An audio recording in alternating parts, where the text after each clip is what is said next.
काही दिवसांपासून ठाण्यामध्ये जोरदार असं पाऊस सुरू आहे आणि या सगळ्या पावसामुळे शेकडो झाडं जी आहेत ती ठाण्यामध्ये पडलेली आहेत. शेकडो झाडं, मला वाटतं 2-3 दिवसापूर्वी 4 दिवसापूर्वी काहीतरी हा आकडा जो आहे तो 21चा होता. त्यामुळे आता तर 100% ज्याप्रमाणे मेसेज येत आहेत, RDMC वर मेसेज येत आहेत, लोकांचे मला व्हिडिओज फोटोज हे सगळे येत आहेत, त्या हिशोबाने शेकडो झाडं तर नक्कीच जी आहेत ती पडली आहेत. शेकडो झाडं जी आहेत ती रस्त्यावर पडलेली आहेत. बरं, ही झाडं पडली आहेत तर या सगळी जी झाडं पडली आहेत त्यातील काही झाडं जी आहेत ती पार्क केलेल्या गाड्यांवर पडलेली आहेत, 4 चाकी गाड्यांवर पडलेली आहेत. त्या गाड्यांचं नुकसान झालेलं आहे. सुदैवाची गोष्ट अशी की नशीब आहे की त्या गाडीमध्ये कोणी नव्हतं, पार्क केलेल्या गाड्यांमध्ये कोणी नव्हतं, त्यामुळे जीवितहानी झालेली नाहीये. परंतु ही जेव्हा सगळी झाडं पडतायत, जे काही नुकसान होत आहे ते नुकसान आपण थांबवू शकत होतो का, किंवा ही झाडं जी आहेत ती पडू नयेत यासाठी काही काळजी जी आहे ती महापालिका घेऊ शकत होती का, तर हो, घेऊ शकत होती. परंतु ती तशी काळजी घेतलेली दिसत नाहीये. तुम्ही वर्षभरात वृक्ष प्राधिकरण हे जे डिपार्टमेंट आहे त्याच्या माणसांना कधीही फोन करा, ते कधीच वेळेवर पोहोचणार नाहीत. कारण काय माहितीये, एक तर त्यांच्याकडे बजेट नाहीये, माझ्या माहितीप्रमाणे त्यांच्याकडे बजेट नाहीये. दुसरी गोष्ट, त्यांच्याकडे मॅनपॉवर कमी आहे. म्हणजे आपत्ती व्यवस्थापन, फायर ब्रिगेड यासारख्या महत्वाचे जी डिपार्टमेंट आहेत त्यांच्याकडे खरंच इक्विपमेंट आहेत का, मला सांगा.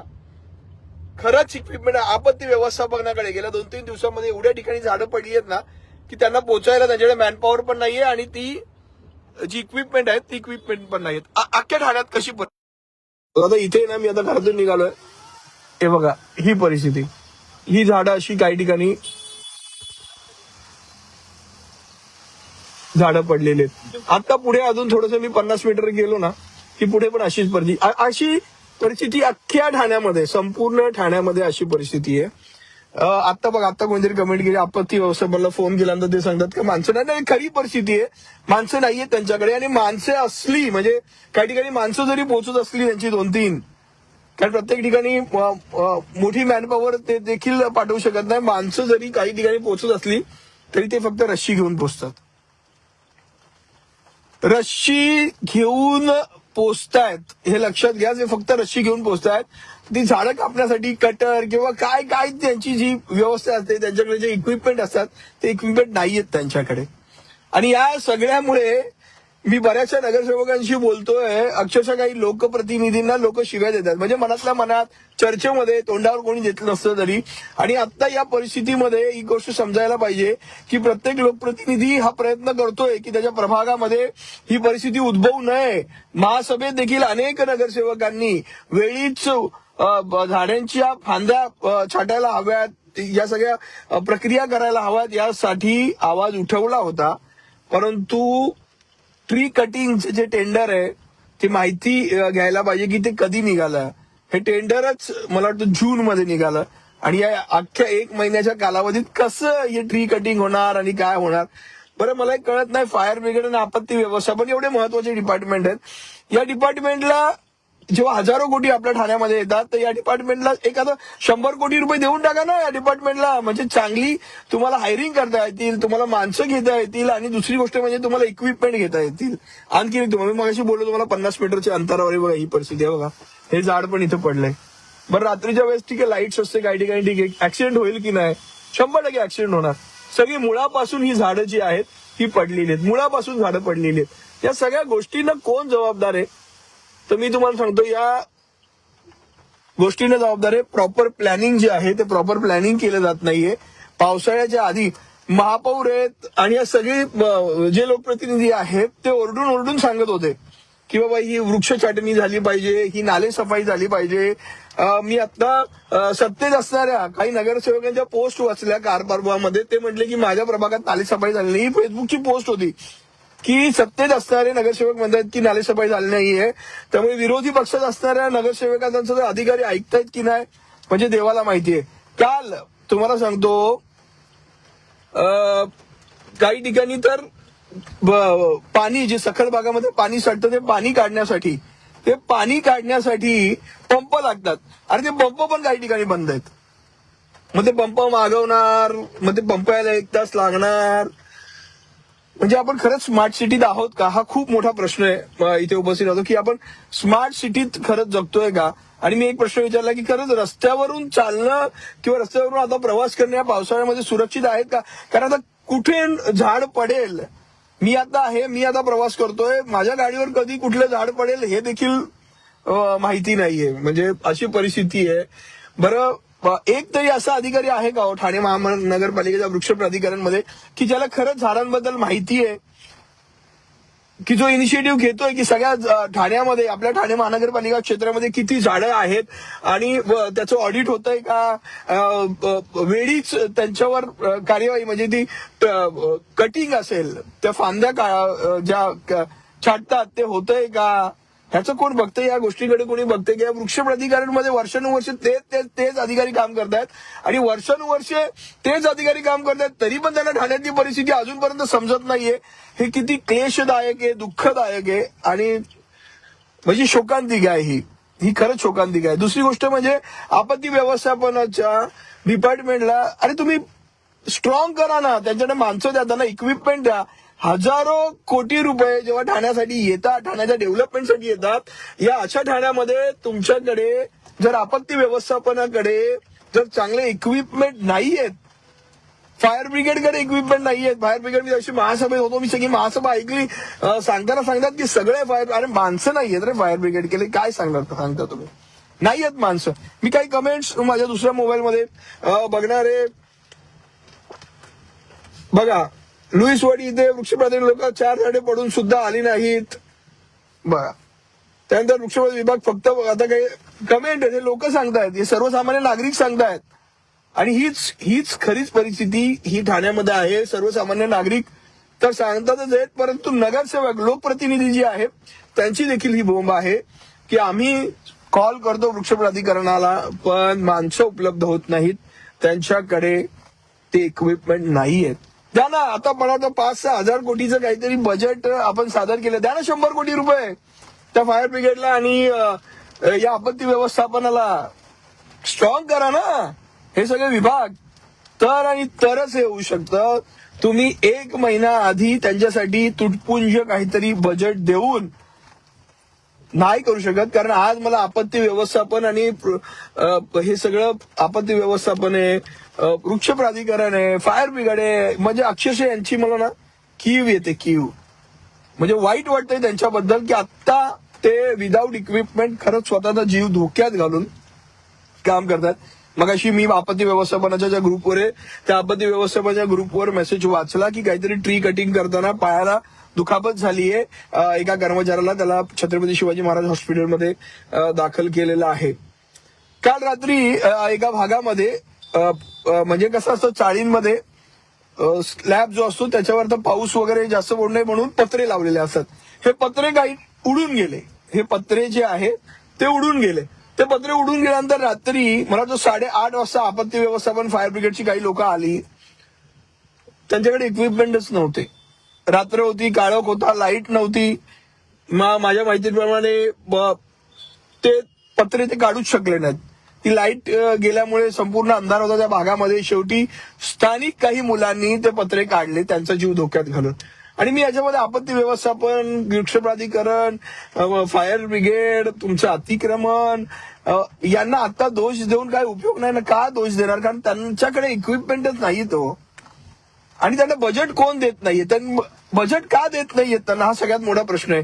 माझं तर म्हणणं आहे की आता नगरसेवकांना नगरसेवक निधी जो येईल ना, प्रत्येकाने निदान 10-10 लाख रुपये, प्रत्येकाच्या नगरसेवक निधीमधले निदान 10-10 लाख रुपये आता स्वतःसाठी त्या आपत्ती साठी ठेवा आणि स्वतःचे इक्विपमेंट स्वतःच्या प्रभागासाठी खरंच स्वतः खरेदी करा. अशी परिस्थिती आहे सध्या.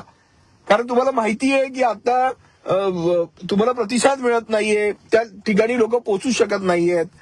आता मी तुम्हाला सांगतो, नाले सफाई झाली नाहीये म्हणजे जर, आणि मुंबऱ्यामध्ये तर अतिशय वाईट परिस्थिती आहे. मुंबऱ्यामध्ये तर व्हिडिओ बघून म्हणजे ठाण्यामध्ये तरी चांगली परिस्थिती आहे. मी म्हणेन की बाबा खूप सारं पाणी साठलं नाहीये किंवा असं काही होताना दिसत नाही. सखल भागांमध्ये पाणी साठले. मी स्वतः त्याचे व्हिडिओ टाकलेत. मी स्वतः तिकडे गेलेलो आहे, वंदना टॉकीज आणि हे सगळे परिसर. परंतु मुंबऱ्यामध्ये तर अतिशय वाईट परिस्थिती आहे. तिथे तर म्हणजे मी बघितलं त्या शानूपटांचा एक व्हिडिओ बघितला मी. अ, अ, अ, अ, आणि त्या गटारीमध्ये गाद्या टाकल्या होत्या, गाद्या म्हणजे गाद्या टाकल्या होत्या. त्या गाद्या म्हणजे आता ते नाले सफाई झाली नाहीये ही तर खरी गोष्ट आहे बऱ्याचशा ठिकाणी व्यवस्थित, परंतु गाद्या म्हणजे आपण पण त्या नाल्यामध्ये आपण त्या पण गटारामध्ये काय टाकतोय यावर देखील सगळ्यांनी विचार करणं गरजेचं आहे. मी पुन्हा त्या मुद्द्याकडे येतोय. आणि काय झालंय माहितीये का, हा सगळ्या लोकांचा रोष कुणाकडे जातो, लोकप्रतिनिधींकडे जातो. त्यांना म्हणजे शिवाय बरोबर आहे ना, मी ज्याला मतदान केलंय मी त्यालाच विचारणार की बाबा माझी लाईट काय गेलीये, मला पाणी काय येत नाहीये, आता मला इथे झाड पडलंय माझ्या घरावरती, मला ते उचलून दे, इथे आग लागलीये. शेवटी पहिला कॉल लोकप्रतिनिधीला जाणार, कारण त्यांना तो लोकप्रतिनिधी त्याच्याशी कनेक्ट असतो. परंतु सध्याची परिस्थिती ठाणे महानगरपालिकेत अशी परिस्थिती आहे की खरंच लोकप्रतिनिधींना देखील अधिकारी दाद देतात का हे पाहायला लागेल. आणि जर अधिकारी दाद देत नसतील तर कदाचित त्यांच्याकडेही ती यंत्रणा नसेल, कारण पैसे नाहीयेत. जेव्हा एखादी मोठी रक्कम जेव्हा या ठाण्याच्या विकासासाठी येते तेव्हा ती कुठे खर्च केली पाहिजे या संदर्भात देखील कुठेतरी विचार केला गेला पाहिजे. आपलं आपत्ती व्यवस्थापन, आपलं फायर ब्रिगेड, आपली ही जी आपत्तीची जी टीम आहे ती खरंच सक्षम आहे का याच्यावर देखील विचार केला गेला पाहिजे. बघा मी सांगतोय, हे कर्मचारी आपल्या जीवावर सध्या उदार होऊन काम करतायत, ते आपला जीव खरंच धोक्यात घालून काम करतायत. पण जर त्यांना एक चांगलं बजेट दिलं, तर त्यांना चांगले इक्विपमेंट दिले तर ते बघा सगळ्या गोष्टी फास्ट करू शकतील. आता तुम्हाला काही ठिकाणची झाडं दाखवली, ही झाडाची पडलेली 2-2-3-3 दिवस त्या ठिकाणी झाडं पडलेली आहेत, ती अजून उचलली गेली नाहीयेत. काय याचं कारण काय आहे माहितीये का, याचं कारण हेच आहे की आपल्याकडे ती मॅन पॉवर नाहीयेत आणि तेवढे इक्विपमेंट नाहीयेत. मला वाटतं आपत्ती व्यवस्थापनाला हजारो कॉल्स जे आहेत ते दिवसभरात जात असतील आता गेल्या 4 दिवसांपासून, पण ते पण हतबल आहेत. ते खरंच हतबल आहेत, कारण त्यांच्याकडे ते इक्विपमेंट आणि त्या गोष्टी नाहीयेत. या सगळ्या गोष्टींकडे लक्ष दिलं पाहिजे. आणि माझी तर सगळ्या लोकप्रतिनिधींना विनंती आहे की तुम्ही आता यांच्या भरोश्यावर राहू नका. तुम्हाला जे काही बजेट येईल, मला माहिती आहे की अजून बजेट आलेलं नाहीये, कामं सुरू झालेली नाहीयेत, परंतु जेव्हा बजेट येईल त्यामध्ये पहिलं काम तुम्ही तुमच्या प्रभागासाठी जी ट्री कटिंग असेल किंवा काही यंत्रणा असेल त्यासाठी सज्ज ठेवण्यासाठी 10-10 लाख रुपये तरी तुम्ही बाजूला ठेवा. पण आता या सगळ्या गोष्टींवर अवलंबून राहू नका, कारण मला माहिती आहे सध्या ठाण्याले एवढे कॉल्स आणि एवढे मेसेजेस लोकप्रतिनिधींना जात असतील, आपत्ती व्यवस्थापनाला जात असतील, परंतु आता यामध्ये दोष कुणाचा आहे हे देखील बघितलं पाहिजे. तुम्ही एक चांगलं बजेट त्यांना देऊ शकत नाहीयेत का. बरं ही परिस्थिती वृक्ष प्राधिकरण म्हणा, ज्यांच्यावर जबाबदारी आहे त्या झाडांची ऑडिट करायची, वेळीच ट्रिमिंग करायची, ज्यांच्यावर जी जबाबदारी आहे, या खात्यामध्ये वर्षानुवर्ष तेच अधिकारी आहेत. तर मला कळत नाही की सगळी ठाणे महानगरपालिका समजून घ्यायला अजून त्याला किती वर्ष हवे.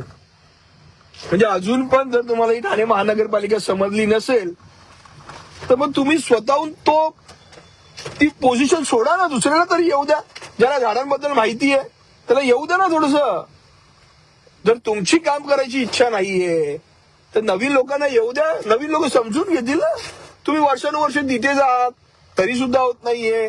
आणि जर तुमची बोंब असेल की बाबा बजेट येत नाहीये, आम्हाला पाऊस व्हायच्या 1 महिना आधी बजेट येतं, मग ती ट्रिमिंग आणि सगळ्या गोष्टी सुरू होतात, मग तुम्ही कोणाशी फॉलोअप करताय आणि मग तुम्हाला ते बजेट मिळत नाहीये का, काय अडचणी काय आहेत या सगळ्या लोकांसमोर येणं गरजेचं आहे आता. पण एक सांगतो, मी गेल्या 2-3 जेव्हा महासभा अटेंड केला, लोकप्रतिनिधींनी विचारायला प्रयत्न केले की बाबा ही जी ट्री कटिंग जी आहे, ट्रिमिंग जी आहे ती वेळीच व्हायला हवी, नाले सफाई व्हायला हवी, यासाठी लोकप्रतिनिधींनी प्रयत्न केले. मला वाटतं मे बी अधिकारी पण प्रयत्न करत असतील या सगळ्या गोष्टींविषयी. परंतु सध्याची ठाण्यातली परिस्थिती बघितली तर आपत्ती व्यवस्थापनाकडे, फायर ब्रिगेडकडे नाहीयेत ती इक्विपमेंट नाहीयेत. आणि ती इक्विपमेंटसाठी, चांगल्या क्वालिटीच्या इक्विपमेंटसाठी ठाणे महानगरपालिकेने 100 कोटी रुपयाचं तरी बजेट सेपरेट काढावं अशी माझी इच्छा आहे. आता मी सांगून तरी काय होणार आहे, त्यांना जे करायचं ते करणारच आहेत. मलाही कळत नाही, गटार पायवाटांवर आपण एवढे पैसे खर्च करतो, अरे ते गटार पायवाटा होणार आहेत का? म्हणजे किती आणखीन वर्ष हवेत गटार पायवाटा करण्यासाठी? किती आणखी वर्ष हवेत? किती आणखीन वर्ष हवेत गटार पायवाटा पूर्ण करण्यासाठी? म्हणजे आलेलं बजेट, म्हणजे राज्य सरकारकडून आलेलं बजेट, ठाणे महानगरपालिकेचं बजेट, बाकी सारे बजेट फक्त गटार पायवाटांमध्ये जातात, तरी गटार पायवाटा पूर्ण होत नाहीयेत, चांगली शौचालय मिळत नाहीयेत. तर मग नक्की या पैसे जात आहेत कुठे? नक्की हे पैसे जातात कुठे या संदर्भात देखील विचार करणं गरजेचं आहे. पण आत्ता तो मुद्दा नाहीये, तो अनेक वेळा मी घेतलेला आहे मुद्दा या सगळ्या गोष्टींचा. पण आत्ता सध्या महत्वाचं काय आहे की बाबा आपत्ती व्यवस्थापनाला पुरेसं बजेट द्या, त्याचे कर्मचारी जे आहेत ते वाढवा आणि वर्षभर म्हणजे वाढवा. त्यात थोड्या काही दिवसांसाठी काही कॉन्ट्रॅक्टर वगैरे नाही, त्यांना बजेट दिलं तर ते इक्विपमेंट घेतील ना. आणि माझं तर म्हणणं आहे की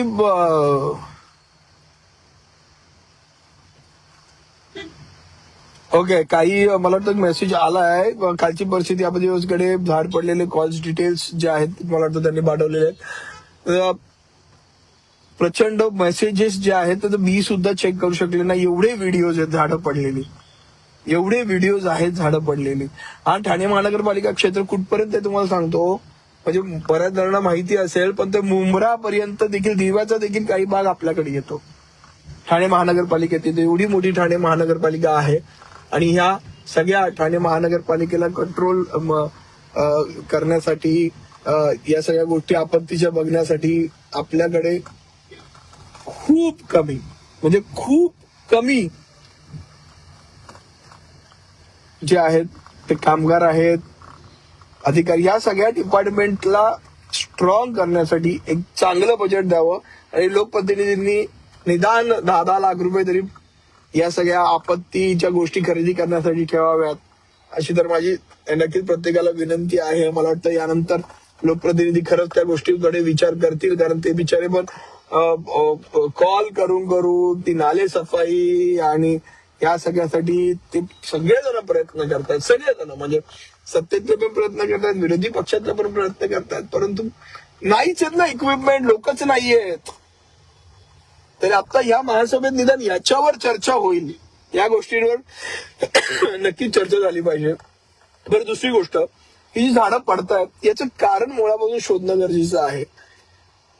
खूप मोठ्या प्रमाणात बिल्डिंग्स, इमारती बनतात, खूप मोठ्या प्रमाणात कॉन्क्रिटीकरण होतंय, त्यामुळे सगळी. आणि आज अख्ख्या झाडांचं म्हणजे आता मी जवळपास मला वाटतं उथळ सरच्या इथे पोहोचलो आहे. मी आता मला दाखवतो की 2-4 झाडं मी बघतोय.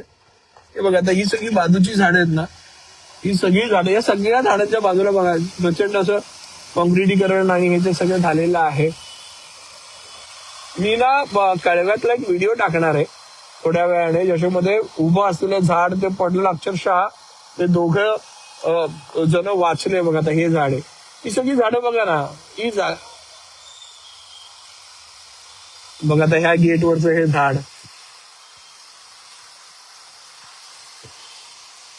ही झाडं का पडतायत याचं देखील कारण शोधणं गरजेचं आहे. बरं, याचं कारण कोणी शोधतंय का? बरं, तुम्हाला जर याचं नॉलेज नसेल, म्हणजे जे आता या संबंधित याच्यामध्ये म्हणजे वृक्ष प्राधिकरण मध्ये जे अधिकारी या अख्ख्या झाडांना जर म्हणजे याचा विळखा आहे, वायरिंगचा विळखा आहे प्रचंड बस, सगळ्या वायरी. आणि माझं काय म्हणणं आहे, जर या अधिकाऱ्यांना खरंच जर याबद्दल माहिती नसेल, म्हणजे या झाडांबद्दल, ही झाडे का पडतायत, जर हे वर्षानुवर्ष जर समजत नसेल, तर रोहित जोशींसारखे चांगली लोक आपल्या ठाण्यामध्ये आहेत, तर रोहित जोशींना सोबत घ्या, तर रोहित जोशींबरोबर एखादी कमिटी स्थापन करा. असं आहे, त्यांना विचारा की आपण ठाण्यामधले सगळे याचं ऑडिट करू शकतो का. रोहित जोशी सारखी माणसं नक्कीच तुमच्या फायद्याला येतील, तुमच्या कामाला येतील. तर रोहित जोशींसारख्यांची लोक जी आहेत तशी अनेक लोक ठाण्यामध्ये असणार आहेत, त्यांची मदत घ्या. परंतु ही झाडं का पडतायत, हे झाडं पडू नयेत, पहिली गोष्ट तर ह्याच्यावर विचार करणं गरजेचं आहे. दुसरं आपत्ती व्यवस्थापन फायर एक मिनिट, आता ही ठाणे महानगरपालिकेची अग्निशमन दलाची गाडी आहे इथे. ठीक आहे. तर या सगळ्या गोष्टी म्हणजे एक आपत्ती व्यवस्थापन फायर ब्रिगेड याला एक चांगलं बजेट आणि चांगले इक्विपमेंट्स देणं सध्या काळाची गरज आहे, खूप गरज आहे. आता बघा, आता ना तुम्हाला मी काही गोष्टी लाईव्ह दाखवते. म्हणजे आपलं लाईव्ह चालू आहे आणि इथे आता ही बघा, हे झाड पडलं होतं मला वाटतं. मला इकडे झाड तोडलं. ही काही आपला वृक्ष प्राधिकरण बघा. आता हे एक एक आता हे मला वाटतं ट्री कटिंग वालं थोडं हे बघा बघा आता. चला. मला सांगा आता ही ह्याला काय म्हणतात दादा? हे तुमच्या हातात आहे कोयता? हे कोयत्याने होतं का? पण कट होतं का? किती वेळ बघा. आणि मला वाटतं हे झाड एक ते काहीतरी ट्री कटिंग ट्रिमिंगचं काहीतरी एक आहे त्यांच्या हातामध्ये आणि तो कोयता आहे.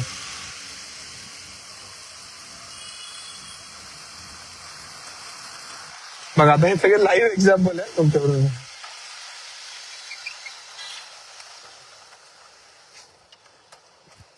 मला वाटतं आता इथे 4 जण होते, 4-5 जण होते. आता ते झाड पडलंय आणि ते सगळं आता कटिंग त्यांची सुरू आहे.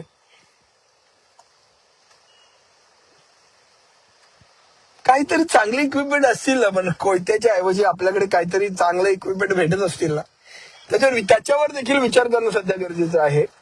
की बाबा काय नवीन इक्विपमेंट्स मार्केटमध्ये आहेत का, त्याच्यावर रिसर्च करणं गरजेचं आहे.